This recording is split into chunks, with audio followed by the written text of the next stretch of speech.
j'espère que vous allez bien. En tout cas, soyez fortement bénis. C'est le berger Camille.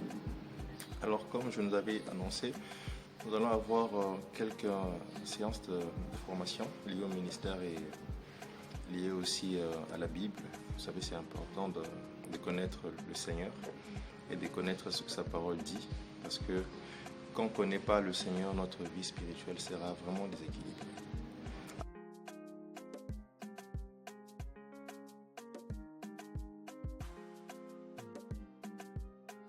Philippe dit, Seigneur, montre-nous le Père et cela nous suffit. Le verset 9, Jésus lui dit, il y a si longtemps que je suis avec vous et tu ne m'as pas connu, Philippe. Quand on lit ces textes, on se rend compte que tu peux faire route avec une personne sans pour autant connaître qui est réellement la personne. Tu peux fréquenter une personne, tu peux vivre avec une personne, tu peux passer tes quotidiens avec une personne sans plutôt réaliser qui est réellement la personne. Et quand nous ignorons qui est la personne qui est en face de nous, il y a des choses qui vont nous échapper, il y a des choses qui vont être vraiment pour nous difficilement perceptibles et on va rater. Vous savez, si tu ne connais pas le Dieu qui t'a sauvé, tu risquerais de vivre une vie d'euphémisme alors que ce que Dieu a prévu pour toi, c'est grand. Si tu ne connais pas le Dieu qui t'a appelé, tu risquerais de subir certaines choses alors que dans la parole de ton Dieu, tu ne peux pas subir cela. Donc c'est important de connaître le Dieu qui t'a appelé afin que tu puisses jouir de toutes ces bonnes choses que le Seigneur a prévues et promis à l'égard de la personne que tu es. Tu peux être là en train de faire les choses pensant que tu le fais pour le Seigneur, alors que dans la façon de servir Dieu, ce que tu fais, c'est vraiment à côté. Il y a beaucoup de gens qui font des choses pensant que ce que je fais, je le fais pour la gloire de Dieu, mais en réalité, Dieu n'approuve pas ce qu'ils font.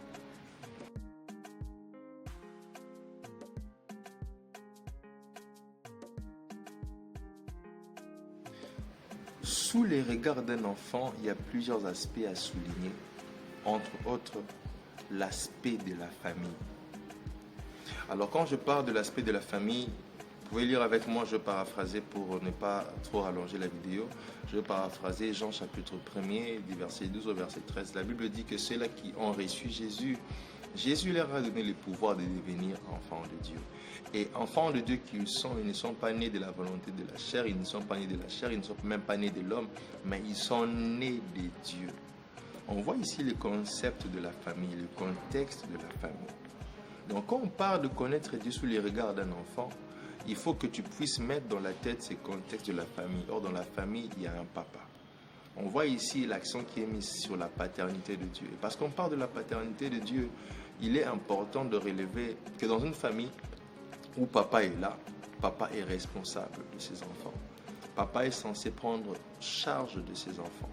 Papa est censé prendre en charge le besoin de ses enfants. Papa est censé prendre en charge tout ce qu'il y a comme difficulté à l'école, peut-être les finances, le manger, les habits, veiller sur l'enfant. Vous savez, dans des maisons où il y a un papa responsable, il a le regard sur tout, même lorsque l'enfant est en train de jouer à côté du réchaud ou bien d'une installation électrique. En fait, le papa a les regards dessus. Ah, attention, ne touche pas comme ça. Il veille. Pourquoi? Parce qu'il sait que cet enfant, si je ne l'oriente pas, c'est fini pour lui. Il risque peut-être de connaître un accident qui peut être grave, où il peut se brûler et puis garder une cicatrice qui va l'accompagner tout au long de sa vie. Le papa est en train de veiller. Et dans cette dimension, j'aimerais te dire, arrête de pleurer. Arrête de te lamenter, de te poser beaucoup de questions. Dieu est ton Père. Fais juste confiance à ton Père et laisse-lui gérer le reste. Alors, toujours dans l'aspect de la famille, c'est important d'avoir la conscience de sa richesse qui est désormais ta richesse. Si vous lisez dans Romains chapitre 8, le verset 17, Romains chapitre 8, le verset 17, vous allez voir la Bible en train de dire que toi et moi qui sommes enfants de Dieu, nous héritons aussi de la richesse de Dieu avec Christ. Nous sommes co-héritiers avec Christ parce que Christ et nous héritons de la richesse de Dieu. Amen, amen. Alors, on va aussi voir, toujours dans l'aspect de la famille, c'est important d'avoir conscience du surnaturel des dieux dont nous nous sommes rapprochés et rendus participants et collaborateurs en même temps. C'est un texte très important, je répète. Donc, je vais l'expliquer. Dès l'instant où tu as accepté Dieu, tu n'es plus seul. N'aie pas peur de sorciers de la famille, du quartier, tout. Le simple fait que tu es né de Dieu spirituellement, tu as été rapproché. dans quelque chose de spirituel et surnaturel qui est très grand. On va lire ensemble dans Hébreux chapitre 12, le verset 22 au verset 24.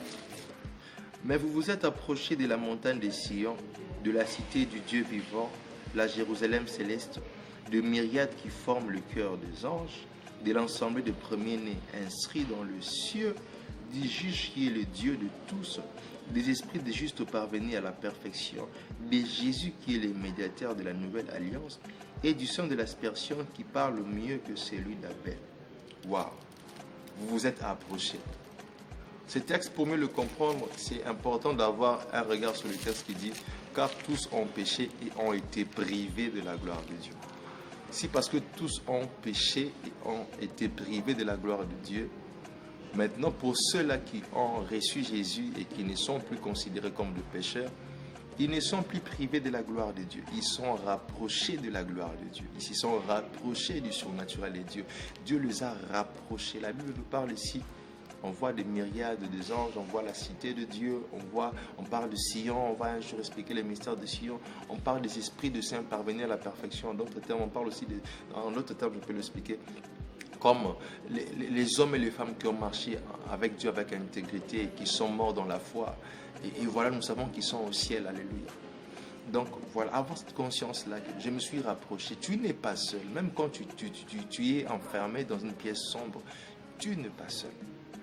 Il faut avoir cette conscience-là. Quand on est enfant, il faut comprendre que voilà, dans ma famille, il y a des choses que je sais voir. Je parle de la famille d'enfants de Dieu. Il y a des choses que je peux voir, des choses que je ne vois pas. Mais ce n'est pas parce que je ne vois pas ces choses que ces choses n'existent pas. Amen. On va parler aussi d'avoir la conscience de notre responsabilité en qualité d'enfant de Dieu. Alors pour vous, vous pouvez écrire Matthieu chapitre 6, du verset 9 au verset 11. Et là-bas, il y a la prière de notre Père. Le Seigneur Jésus est en train d'expliquer la prière. Et il va dire quelque chose de très important. Il va dire ceci. Il va dire, quand vous priez, dites notre Père qui es aux cieux, que ton nom soit sanctifié, que ton règne vienne, que ta volonté soit faite sur la terre. On connaît la prière de notre Père. Mais ce que beaucoup de personnes ignorent, c'est que quand tu dis que ton nom soit sanctifié, que ton règne vienne et que ta volonté soit faite, ce n'est pas une autre personne qui va travailler pour que la volonté de Dieu soit faite sur la terre comme au ciel. C'est toi. C'est dans ta responsabilité étant enfant de Dieu. C'est ta tâche. C'est une tâche qui te revient de le faire ainsi. Alléluia. Donc, c'est important de connaître également que dans la famille des enfants de Dieu, je ne jouis pas simplement des droits, mais j'ai également des devoirs. Alors, on va aussi prendre notre point. C'est toujours dans l'aspect de connaître Dieu sous le regard d'un enfant. C'est important d'avoir la conscience de la mission qui nous est impartie.